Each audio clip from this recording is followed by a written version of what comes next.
Bienvenue chez Popote et Potager. Alors nous sommes au jardin aujourd'hui, vous voyez, on est dans le verger, un verger qui est un verger bébé parce qu'on l'a planté maintenant, ça va faire le 3e hiver qu'ils sont ici. Vous voyez, ce sont nos premières récoltes, elles sont modestes bien évidemment. Ça c'est la petite pomme rouge bretonne classique, vous voyez, ça va pas nous faire une grosse start, mais dans tous les cas, on commence à voir nos premiers fruits de notre verger. Ça c'est très intéressant. Par contre, il y en a un qui se développe beaucoup mieux. On a planté des pommiers pour faire du cidre. Et vous pouvez le voir, notre pommier à cidre, celui-là, il a envie de donner. Je pense que d'ici 2-3 années, on va pouvoir faire notre premier cidre chez Popote et Potager. Alors, ça va être un régal, du moins je l'espère, parce que là, on est un peu innocent sur ce sujet-là. Mes grands-parents en faisaient, j'ai vu comment on fait, je pense savoir encore le faire, mais après le résultat, on verra bien, ce sera une grande découverte. Enfin, ce sera une nouvelle aventure d'ici 2 ans, donc on a le temps d'en reparler. On reste sur les fruits, vous voyez, là, on a notre premier pêcher qu'on a planté en arrivant, tout de suite. C'était un de nos premiers espoirs. Et vous voyez, regardez, on est rempli de pêches. Alors, on ne les a pas encore goûtées, ce sont des pêches de vigne. On attend encore quelques jours pour les ramasser et puis après on va pouvoir déguster tout ça. Alors on a la compagnie des canards qui arrive nous dire bonjour. Quand on arrive au potager, c'est toujours notre petit concert du matin. Ils viennent nous saluer. La saison suit son cours. Là, on est dans le quartier des courges. Vous voyez, tout est là. Ça a bien avancé. Il y a un constat qui se fait tout de suite. C'est une année très particulière, encore une année de suite. Les potimarrons, ils sont en avance. Alors on va en ramasser 2 ou 3, on va les faire bien sécher et on va les goûter pour voir si on peut ramasser les autres. Mais les potimarrons ont l'air d'être tout à fait prêts. Les butternuts aussi sont bien avancés. On pense qu'il va falloir ramasser les courges. Vous vous rendez compte, ça fait quand même 1 mois et demi d'avance par rapport à une année autre. Bon, il y a du boulot au potager, vous voyez, ça n'arrête pas. Derrière moi, bon, vous avez la salade. La salade, elle a décidé de monter. Qu'est-ce qui se passe? Il fait chaud, il fait froid, il pleut beaucoup. On va ramasser un peu de salade, on va manger quelques feuilles. Et puis, on va arracher tous les pieds puisqu'ils sont montés en graines. Donc, il n'y a plus rien à faire. Pareil pour les autres choux. Le quartier se vide petit à petit. Vous voyez, ce sont les haricots verts. Rappelez-vous, on avait dit, on les avait plantés début du mois de juillet. Ça y est, ils arrivent. On les voit à peine débuter. D'ici une petite semaine, on va manger des haricots verts frais. Cette année, on a décidé de ne pas faire de conserve, ni de congélation, ni aucune préparation avec les haricots verts. On va les manger uniquement frais au fur et à mesure de la récolte. Dans cette période du début du mois de septembre, c'est le moment où il faut nettoyer, il faut arracher, il faut cueillir. Dans ce système de cueillette, en ce moment, on a beaucoup de légumes à ramasser. Vous voyez devant moi, je vais couper les melons, il y a les concombres. Alors, on ne traite pas l'oïdium, ils en sont remplis. Mais pourquoi? Parce que ça n'a pas d'incidence sur les fruits. Il se trouve que nos fruits sont en abondance. On a déjà mangé, je ne sais pas, plus d'une vingtaine de concombres. Il nous en reste 4 ou 5. Ça va très bien le faire pour quelques jours. On a du melon à foison, on a de la pastèque. Là, on fait du ramassage et en même temps, on va démonter nos structures, on va nettoyer. L'oïdium n'a pas d'incidence sur la qualité de vos légumes. Par contre, ça ne sert à rien de les laisser continuer de pousser puisqu'ils ne pousseront plus, puisque du fait qu'il n'y a plus de feuilles qui apportent des nutriments, ni de sève, ni quoi que ce soit dans vos plants, vous ramassez tout, vous mettez en caisse et puis au fur et à mesure que ça mûrit, vous récupérez et vous consommez vos fruits. Donc on va ramasser les melons, les concombres, les pastèques et puis on va se faire une grande régalade. Vous allez voir, on a du melon cette année extraordinaire. Je vous rappelle juste un petit mot sur les variétés. On a mis le petit gris de Rennes, on a mis du charentais, 2 variétés de charentais, le charentais classique et le charentais vieille France. Le vieille France, une découverte extraordinaire. Les melons font à peu près 2 kilos. Quand on les coupe, c'est du pur jus, c'est du pur bonheur. On se régale tous les jours avec un petit jambon cru. Vous imaginez bien que c'est encore meilleur. Un petit clin d'œil sur les patates douces. Rappelez-vous, dès la plantation, je vous ai dit, mettez un petit tuteur à côté de chaque plant. Vous voyez, les patates douces, c'est devenu un immense tapis. N'oubliez pas d'arroser. Allez, il n'y a plus que 15 jours. Si vous écoutez ce qu'on a déjà dit, à partir du 1er août jusqu'au 15 septembre, il faut arroser tous les jours. Si c'est très sec, vous pouvez mettre jusqu'à 5 litres d'eau. Mais sinon, en moyenne, il faut au moins 3 litres d'eau tous les jours, tous les jours, tous les jours. Donc, c'est ce qu'on fait tous les jours. On arrose.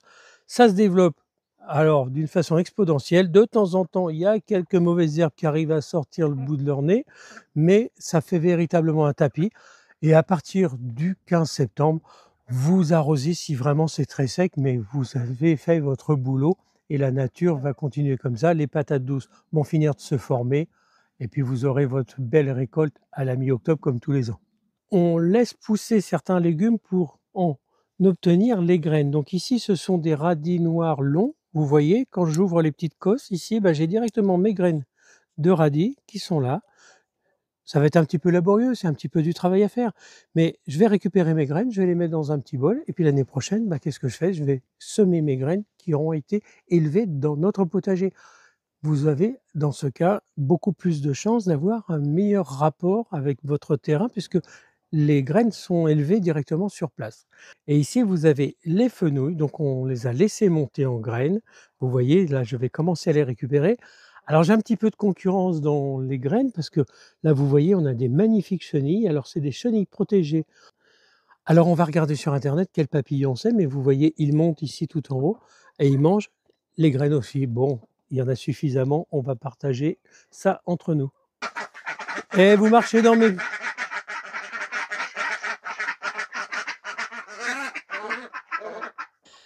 Il faut vous dire une chose, c'est que quand vous avez des canards, ils sont très curieux, ils nous adorent, étant donné que quand je trouve des limaces, je les appelle. Partout où on va au potager, ils sont derrière nous. C'est un peu normal, ce sont nos petits copains, on les nourrit bien, on s'en occupe bien, ils nous le rendent bien aussi, comment dire. C'est une belle entente.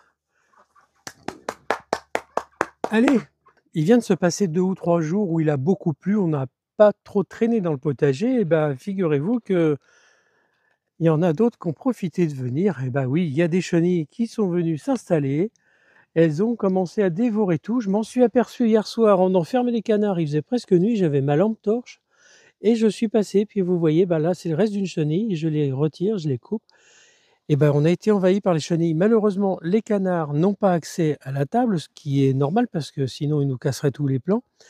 Mais en attendant, ça a favorisé les chenilles de la pierride. En voilà une petite. Alors, vous avez vu l'art de la dissimulation. Si vous n'avez pas un œil aguerri, que vous faites vraiment pas très attention, vous la voyez ici le long de mon doigt. Elle est toute petite. Regardez, hop, c'est elle qui est responsable de tout ça. Alors après, il faut bien regarder en dessous des feuilles parce qu'elle se cache aussi en dessous. C'est vraiment très compliqué. Alors malheureusement, il n'y a qu'une seule chose à faire, c'est de venir avec son sécateur délicatement. On la prend, on la coupe et on la jette. C'est fini. Comme vous venez de le voir, je viens de perdre 1 mois sur mes choux. Il y en a les 3/4 qui sont morts. Ce n'est pas grave, c'est encore la pleine période pour lancer des semis de choux. Alors vous pouvez faire du chou chinois, alors toutes les variétés, le petsei, le taisei, tous les noms, mais vous m'excusez, j'ai un chinois et un japonais qui est vraiment dérisoire. Mais dans tous les cas, c'est très bon et on adore ça. C'est aussi la période pour relancer des navets si vous n'en avez pas déjà au potager, des carottes, vous en mettez. Ah, c'est le moment de faire de la mâche. Oui, la mâche, on pouvait commencer dès la fin juillet, mi-août. Il faisait trop chaud, moi j'ai attendu. Maintenant, je vais faire un carré de mâche. Et puis après, il y a de la chicorée frisée, ça on adore. On prépare de la salade pour cet hiver. Des jeunes pousses de mesclun asiatique. Sandrine adore ça. Je lui fais son petit mètre carré tous les ans.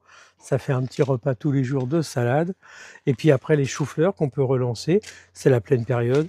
Et puis après, les oignons blancs, on fait ça. Et puis si vous avez de la coriandre et que vous adorez ça, comme nous, nous, on relance de la coriandre tous les 1 mois et demi. Là, c'est aussi la pleine période pour préparer ses sols. Donc, vous avez les haricots vernins qui restent sur place, vous ramassez les graines, mais vous les laissez pourrir sur place. Vous pouvez aussi mettre de la moutarde, vous pouvez commencer à bâcher les quartiers où vous n'allez plus rien planter. Voilà, c'est une période où on croit que le mois de septembre, il n'y a rien à faire au potager. Il y a plein de choses à faire. Donc, regardez un peu tout ce que vous avez autour. Et puis évidemment, tous les jours, il y a les récoltes. Là, on a récolté énormément d'aubergines. On a fait plein de repas. On s'est régalé. On a fait plein de conserves. On a fait de la ratatouille à foison.